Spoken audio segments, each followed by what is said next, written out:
Hi friends, Jaya story ബുക്കിലേക്ക് എല്ലാവർക്കും സ്വാഗതം. ഇന്ന് നമ്മളെ കൂടെയുള്ളത് ഒരു ഷോർട്ട് ഫിലിമുകൾ കുറേ ചെയ്ത അങ്ങനെ ബിഗ് സ്ക്രീനിലെത്തിയ ഒരാളാണ്. അജിനോമോട്ടോ എന്ന് പറയുന്ന ഷോർട്ട് ഫിലിം എല്ലാവരും കാണണം. ആ ഒരു ഷോർട്ട് ഫിലിമിലൂടെയാണ് ഇദ്ദേഹം ബിഗ് സ്ക്രീനിലേക്ക് എത്തിയിരിക്കുന്നത്. പ്രശാന്ത് മുരളി, നമസ്കാരം സാർ. നമസ്കാരം.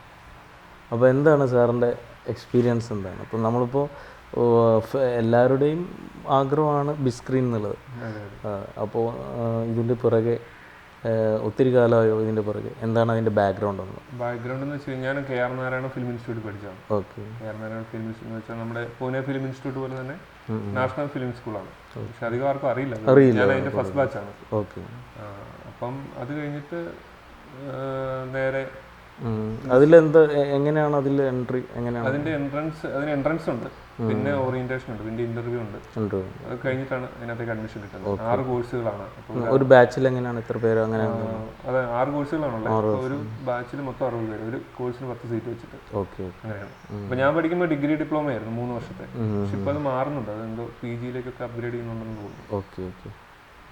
അപ്പോൾ ഈ ഷോർട്ട് ഫിലിമിലേക്ക് പഠനം കഴിഞ്ഞതിന് ശേഷമാണോ എൻ്റെ? അതെ അതെ, പഠനം കഴിഞ്ഞതിന് ശേഷമാണ്. എങ്ങനെയാണെന്ന് വെച്ചാൽ ഇൻസ്റ്റിറ്റ്യൂട്ടിൽ നമുക്ക് ഒരുപാട് ഷോർട്ട് ഫിലിമുകൾ ചെയ്യണം. അപ്പോൾ അവിടെ എന്താണ് ഡയറക്ഷൻ പഠിക്കുന്ന കുട്ടികൾ ചെയ്യണം. അതായത് ഞാൻ പഠിച്ച കോഴ്സ് എങ്ങനെയാണെന്ന് വെച്ചാൽ ആദ്യത്തെ വർഷം ഇതെല്ലാം ചെയ്യണം. സ്ക്രിപ്റ്റ് റൈറ്റിംഗ് ഉണ്ട്, ഡയറക്ഷൻ ഉണ്ട്, പിന്നെ എഡിറ്റിംഗ് ഉണ്ട്, സിനിമാറ്റോഗ്രഫി ഉണ്ട്, സൗണ്ട് ഉണ്ട്, VFX ഉണ്ട്. ഇതെല്ലാം കൂടെ ചെയ്തിട്ട് ലാസ്റ്റ് ഒരു 10 മിനിറ്റ് ഷോർട്ട് ഫിലിം ചെയ്യണം ആദ്യ വർഷത്തിന്റെ അവസാനം. സെക്കൻഡ് ഇയർ തൊട്ടാണ് സ്പെഷ്യലൈസേഷൻ തുടങ്ങുന്നത്. ആക്ടിംഗ് ആണ് ഞാൻ എടുത്തിരുന്നത്. അപ്പോൾ ഈ അജിനോമോട്ടോയുടെ സബ്ജക്റ്റ് എന്തായിരുന്നു? അജിനോമോട്ടോയുടെ സബ്ജക്റ്റ് എന്ന് പറഞ്ഞു കഴിഞ്ഞാൽ കോളേജിൽ ഭയങ്കര അലമ്പനായിട്ടുള്ള ഒരു പയ്യൻ, അവനെ ഒതുക്കാൻ നോക്കുന്ന ഒരു സാറ്. ആ സാറിന് ഒരു പണി കൊടുക്കുന്നു, അങ്ങനെ ഡിസ്മിസ് ആവുന്നു. അതിനുശേഷം ഇയാൾ പോയിട്ട് കുറെ എന്താണ് ഒരു ഹോട്ടലൊക്കെ തുടങ്ങി ഭയങ്കര സെറ്റപ്പ് ആകുമ്പോൾ ആ ഹോട്ടലിലേക്ക് ആ സാറ് വരുന്നു. അങ്ങനത്തെ ഒരു ത്രെഡാണ്. പിന്നെ ഇപ്പോൾ ഈ ടോം ഇമ്മട്ടി സാറുടെ അടുത്തേക്ക് ഇപ്പോൾ ഈ ദുനിയാവിൻ്റെ അറ്റത്ത്, നല്ലൊരു ടൈറ്റിലാണ് ദുനിയാവിൻ്റെ അറ്റത്തിൽ. അപ്പോൾ എന്തായാലും ഇങ്ങനൊരു പടത്തിൽ ഒരു മെക്സിക്കൻ അപാരത എന്നുള്ള ടോബിനോ തോമസിനെ നമുക്ക് ഇൻട്രൊഡ്യൂസ് ചെയ്ത ഒരു ഡയറക്ടറും കൂടിയാണ് ടോം സാർ. അപ്പോൾ അദ്ദേഹത്തിൻ്റെ ഒരു പടത്തിൽ വരിക എന്ന് പറഞ്ഞു കഴിഞ്ഞാൽ ഒരു വലിയൊരു കാര്യം തന്നെയാണ്. അപ്പോൾ അതിലേക്കുള്ള പിന്നെ പ്രവേശനം എങ്ങനെയായിരുന്നു? അതിലേക്കുള്ള ചവിട്ടുപടി ഈ പറയുന്ന പോലെ അജിനോമോട്ടോ ആയിരുന്നു തന്നെ. അപ്പോൾ നമ്മൾ എങ്ങനെയാന്ന് വെച്ച് കഴിഞ്ഞാൽ ഞാനും സഫീർ റുമേനിയും കൂടെ എഴുതിയിട്ടുള്ള സ്ക്രിപ്റ്റാണ്. ഓക്കെ. അപ്പം മട്ടാഞ്ചേരിയിലുള്ള ഒരു 3 സുഹൃത്തുക്കളുടെ കഥയാണ്. അപ്പോൾ ഇതൊരു മറ്റൊരു ഡയറക്ടറെ അടുത്ത് പറയാനായിട്ട് ഞാൻ അവനും കൂടെ ലുലു മാളിൽ നിൽക്കുമ്പോഴാണ്. പക്ഷെ അയാളോട് പറയാൻ പറ്റില്ല, അയാളുടെ സമയത്ത് വന്നില്ല. ആ സമയത്ത് എന്നെ ഒരാൾ വിളിക്കുന്നു. അപ്പോൾ ഞാൻ ഫോൺ എടുത്തപ്പോൾ ഞാൻ ടോം ഇമ്മട്ടിയാണ് മെക്സിക്കൻ അപാരം എന്ന് പറഞ്ഞ സിനിമ ചെയ്തിരുന്നത്. എന്തായാലും സാർ, ഞാൻ നിന്റെ അജിനോമോട്ടോ കണ്ടു, ഗംഭീരമായിട്ടുണ്ട്. ഒരു ഷോർട്ട് ഫിലിം ചെയ്തിട്ട് ഒരാള് അത് കണ്ടിട്ട് നിന്റെ അഭിനയം ഗംഭീരമായിട്ടുണ്ട്, നിനക്ക് നല്ല ഫ്യൂച്ചറുണ്ട്, കളയരുത്, വർക്ക് ചെയ്യണം എന്നൊക്കെ പറഞ്ഞു. അപ്പൊ ഞാൻ എന്റെ മനസ്സിൽ പെട്ടെന്ന് ഒരു ഐഡിയ തന്നു. അങ്ങനെയാണ് ഈ സ്റ്റോറി ഇദ്ദേഹത്തോട് പറഞ്ഞത്. അപ്പൊ ഞാൻ എങ്ങനെയാണ് സാറിന്റെ പ്രോഗ്രാംസ് ഒക്കെ എങ്ങനെയാണ്? ഇല്ല, ഒന്നുമായിട്ടില്ല, ഞാനിങ്ങനെ നോക്കുന്നു സ്റ്റോറി. അപ്പൊ സ്റ്റോറി കേൾക്കുന്നുണ്ട്. അന്ന് ഞങ്ങളൊരു സ്റ്റോറി പറയട്ടെ ചോദിച്ചു. അപ്പോൾ പാടാ. അപ്പൊ ഞങ്ങൾ വന്നിട്ട് പുള്ളിയുടെ അടുത്ത് പപ്പായയിലിരുന്നിട്ട് പറഞ്ഞു. സ്റ്റോറി ഒരു പകുതി മുക്കാൽ കേട്ടപ്പോൾ പുള്ളി പറഞ്ഞു, നമുക്ക് വീട്ടിൽ പോയിരിക്കാന്ന് പറഞ്ഞിട്ട് ഇങ്ങോട്ട് വന്നിട്ട് പുള്ളി കഥ മൊത്തം കേട്ട് കഴിഞ്ഞ് പറഞ്ഞു നമുക്ക് ചെയ്യാം. അപ്പൊ ഞങ്ങള് ആക്ച്വലി സ്ക്രിപ്റ്റ് എഴുതിയിട്ടില്ല. ഞങ്ങളുടെ ഏകദേശം ഒരു വൺ ലൈൻ മാത്രമേ ഉണ്ടായിരുന്നു.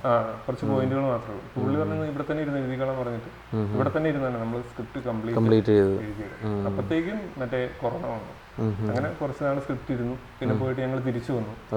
അത് കഴിഞ്ഞതും പിന്നെ വർക്ക് ചെയ്ത് പിക്കപ്പ് ചെയ്ത് വന്നു. ഫിനിഷായി സ്ക്രിപ്റ്റ്. ഇപ്പോൾ ഈ ദുനിയാവിൻ്റെ ഒരറ്റത്ത് എന്ന് പറയുന്ന ഈ പടത്തിൽ താങ്കളുടെ വേഷം എന്താണ്? ഞാൻ ഈ പറയുന്ന 3 യുവാക്കളിൽ ഒരാളായിട്ടാണ്. ശ്രീനാഥ് ബാസിയാണ് മെയിൻ ആയിട്ടുള്ളത്, പിന്നെ സുദീപ് പപ്പ, പിന്നെ. എന്താണ് കഥാപാത്രത്തിന്റെ പേരോ കാര്യങ്ങളോ? കഥാപാത്രത്തിന്റെ പേര് റാസി എന്ന് പറയുന്ന കഥാപാത്രം. അതിനകത്ത് പ്രത്യേകതകളില്ല, അതാണ് പ്രധാനം. സാധാരണക്കാരായിട്ടുള്ള ആളുകളാണ്. അപ്പൊ അവരുടെ എന്താണ് കൊച്ചു കൊച്ചു പ്രശ്നങ്ങളും ഒരു കോമഡി നർമ്മത്തിന്റെ ഇതിൽ പറയുന്ന ഒരു പടമാണ്. അപ്പൊ പെട്ടെന്ന് ഒരു ഇൻസിഡന്റ് ഉണ്ടാകുമ്പോൾ ഈ യുവാക്കളുടെ കയ്യിൽ നിന്ന് 2 ദിവസത്തേക്ക് ജീവിതം കൈവിട്ടു പോകുന്ന ഒരു അവസ്ഥ ഉണ്ടാകും. അതാണ് ഇതിന്റെ ഒരു ഇൻട്രസ്റ്റിംഗ് ഫാക്ടർ. അപ്പോൾ ഈ ഫിലിമിൽ താങ്കളുടെ കൂടെ ഈ ശ്രീനാഥ് ബാസി, പിന്നെ സുദീപ് കോപ്പ, പിന്നെ ഹീറോയിൻ ഉണ്ടോ? ഉണ്ട്, ഫിക്സ് ആയിട്ടില്ല. ഓക്കെ. അപ്പം ഇനിയുള്ള പ്രതീക്ഷകൾ ദുനിയാവിൻ്റെ ഒരറ്റത്ത് നിന്ന് ആരംഭിക്കാം പ്രതീക്ഷകൾ. അപ്പോൾ ഈ കൊറോണ വന്നപ്പോൾ നിങ്ങൾക്ക് ഒരു ഇതുണ്ടായിരുന്നു, ഇത് മറ്റൊരറ്റത്തായി പോവോ ഈ പിണം എന്നുള്ളത്? അല്ല, അങ്ങനെയല്ല.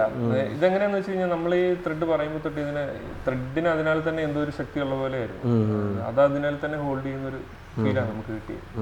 അതുകൊണ്ട് അത് പോയില്ല എന്നുള്ളൊരു പ്രതീക്ഷ ഉണ്ടായിരുന്നു. എപ്പോഴാണ് ഇത് റിലീസ് ചെയ്യാൻ ഉദ്ദേശിക്കുന്നത്? അത് നമുക്ക് പറയാൻ പറ്റത്തില്ല. ഇപ്പോൾ ഈ ഒരു അതെ, കൊറോണയുടെ അതെങ്ങനെയാണെന്ന് അറിയില്ല. അത് മൊത്തത്തിൽ ഒരു അനിശ്ചിതത്വം ഉണ്ടല്ലോ. അപ്പോൾ എന്തായാലും ഓൾ ദ ബെസ്റ്റ്. തീർച്ചയായും താങ്കൾ ഇതിൻ്റെ പുറകെ തന്നെ നെവർ ഗീവ് അപ്പ് ആറ്റിറ്റ്യൂഡ് എന്തായാലും ഒരു ആർട്ടിസ്റ്റിന് ആവശ്യമാണ്. നമ്മളിപ്പോൾ ഒരു പടത്തിൽ അല്ലെങ്കിൽ പിന്നെ ഒരു ഷോർട്ട് ഫിലിം ഒക്കെ വന്ന് ഒരുപാട് ആൾക്കാർ മറിഞ്ഞു പോകുന്നു, പിന്തിരിഞ്ഞ് ഓടുന്നുണ്ട്.